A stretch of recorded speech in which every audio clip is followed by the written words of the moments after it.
আসসালামু আলাইকুম। বন্ধুরা, সিঙ্গার ফ্রিজের টেম্পারেচার সেটিংস কিভাবে করব? সে সম্পর্কে বিস্তারিত আলোচনা করব আজকের টিউটোরিয়ালে লেবু টেকনো বাংলা।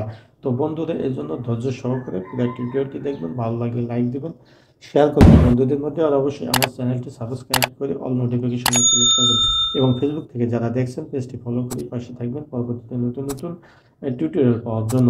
তো বন্ধুরা, আমরা চলে যাচ্ছি মূল ভিডিওতে। তো বন্ধুরা, আমরা ফিরে আসলাম মূল ভিডিওতে।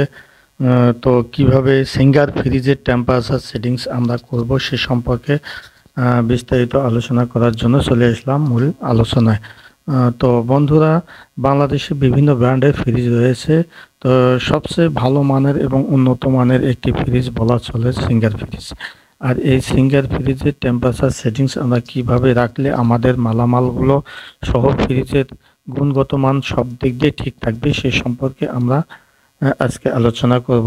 তো যাই হোক, সিঙ্গার ফ্রিজের থার্মোস্ট্যাটটি থাকে, এই থার্মোস্ট্যাটটি সর্বোচ্চ মাত্রা থাকে 7, অর্থাৎ 0 থেকে 7 মাত্রায় থাকে সাধারণত সিঙ্গার ফ্রিজে।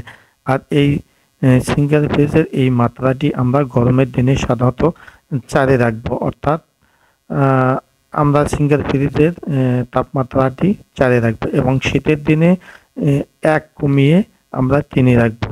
তো এই হলো সিঙ্গার ফ্রিজ সেটিংস, অর্থাৎ আমরা আমাদের সিঙ্গার ফ্রিজে গরমের দিনে 4-এ রাখবো এবং শীতের দিনে 3-এ রাখবো। তো এই মাত্রা রেখে আমরা বাৎসরিক পরিকল্পনা হাতে নিয়ে আমরা ফ্রিজের কাজ চলবো। তাহলে এই পজিশনে রাখতে পারলে আমাদের ফ্রিজের মালামাল গুণগত মানও ঠিক থাকবে এবং আমাদের ফ্রিজটি ভালো থাকবে। সেই সঙ্গে ফ্রিজটি কোনো প্রকার সমস্যা বা নষ্ট বা কোনো ধরনের সমস্যা হবে না।